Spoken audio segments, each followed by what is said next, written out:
Hi friends, welcome to Sanganas kitchen.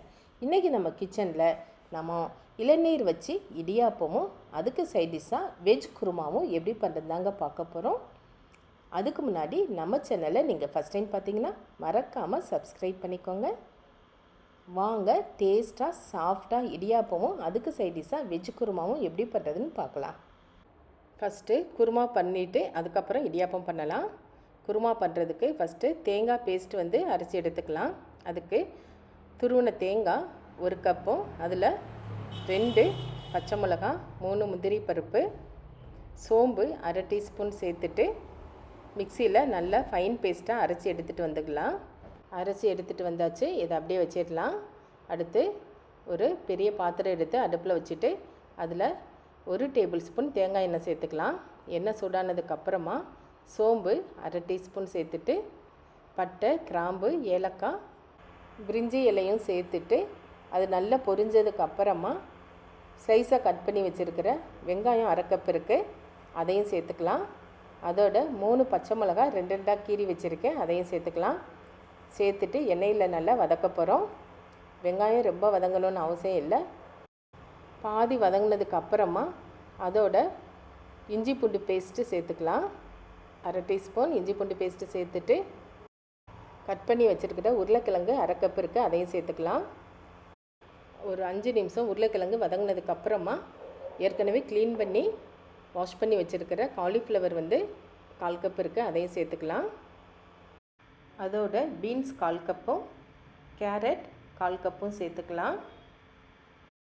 சேர்த்துட்டு இதை கரண்டி வச்சு நல்லா மிக்ஸ் பண்ணி விட்டுக்கலாம். எண்ணெயில் எல்லாம் வதங்கினதுக்கப்புறமா 3 கப் தண்ணி இதோட சேர்த்துக்கலாம். தண்ணி சேர்த்துட்டு ஒரு 5லேருந்து 10 நிமிஷம் இதை வேக வைக்க போகிறோம். மூடி போட்டுட்டு ஒரு 10 நிமிஷம் மீடியம் ஃப்ளேமில் குக் பண்ணலாம். காய் நல்லா வெந்துக்கிட்டு இருக்கட்டும். ஒரு 10 நிமிஷத்துக்கு அப்புறமா இது மாதிரி காயை உடச்சி பார்த்தோம்னா இந்த அளவுக்கு வெந்திருக்கணும். இந்த டைமில் க்ரீன் பீஸ் 1/4 கப் இருக்குது, அதையும் சேர்த்துக்கலாம். சேர்த்துட்டு நல்லா கலந்து விட்டுட்டு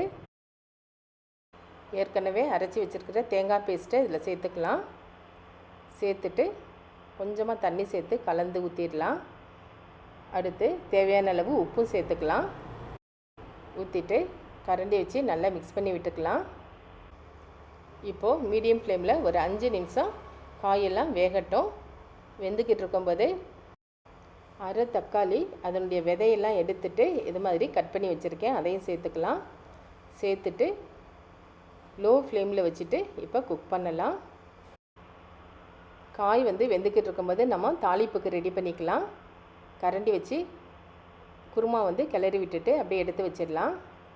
அடுத்து தாளிப்புக்கு ஒரு பேன் எடுத்து அடுப்பில் வச்சுட்டு அதில் 2 டேபிள் ஸ்பூன் தேங்காய் எண்ணெய் சேர்த்துக்கலாம்.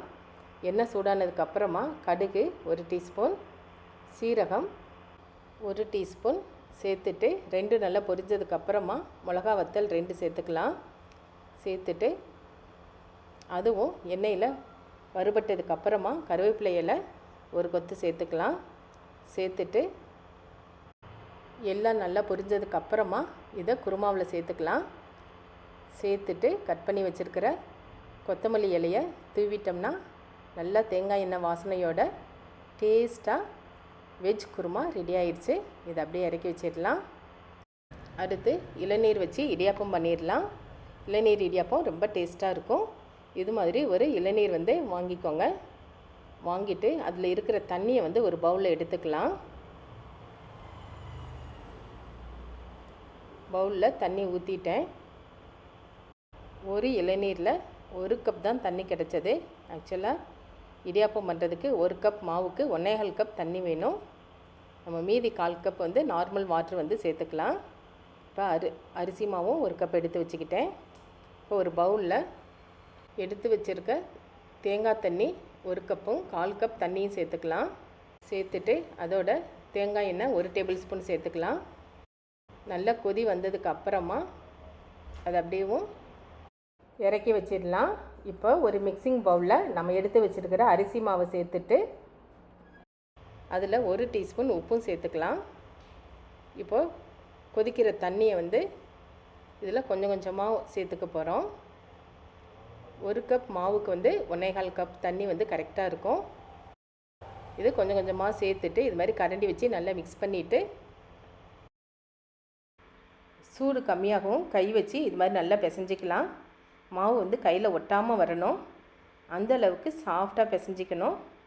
அடுத்து இடியாப்பம் பிழியறதுக்கு இடியாப்பம் உரலில் மாவு எடுத்து வச்சுட்டு இது மாதிரி இட்லி தட்டில் பிழிஞ்சிக்கலாம். பிழியும் போதே பாருங்கள் மாவு வந்து ஃப்ரீயாக இறங்குது. இதே பக்குவத்தில் செஞ்சிங்கன்னா உங்களுக்கும் கை வலிக்காமல் இடியாப்பம் பிழியலாம். இப்போது இதை வந்து இட்லி பாத்திரத்தில் தண்ணி ஊற்றிட்டு தண்ணி நல்லா கொதிச்சதுக்கப்புறமா நம்ம பிழிஞ்சு வச்சுருக்கிற இடியாப்பத்தை உள்ளே வச்சுட்டு மூடி வச்சிடலாம். ஒரு 5லேருந்து 7 நிமிஷத்துக்குள்ளே இடியாப்பம் நல்லா வெந்து வந்துடும். பாருங்கள் பூ போல் நல்ல இடியாப்பம் வெந்து வந்துடுச்சு. இதே மாதிரி ஒவ்வொரு தட்டாக வச்சு வேக வச்சு எடுத்து வச்சுக்கலாம். பாருங்கள் இடியாப்பம் வந்து நல்லா சாஃப்டாகவும் பூ போல் வந்திருக்கு. இதே பக்குவத்தில் செஞ்சிங்கன்னா உங்களுக்கும் இடியாப்பம் கை வலிக்காமல் பிழியலாம். இடியாப்பமும் நல்லா சாஃப்டாகவும் இருக்கும். அது இளநீர் வச்சு வேறு பண்ணியிருக்கோம், ரொம்ப டேஸ்ட்டாகவும் இருக்கும். இப்போ இடியாப்பமும் குருமாவும் ரெடி ஆயிடுச்சு. கண்டிப்பாக இதே மெத்தடில் நீங்களும் செஞ்சு பார்த்துட்டு இளநீர் இடியாப்பமும் குருமாவும் எப்படி இருக்குன்னு சொல்லுங்கள். அடுத்து ஒரு புது வீடியோவோட மீண்டும் சந்திக்கலாம். Bye by.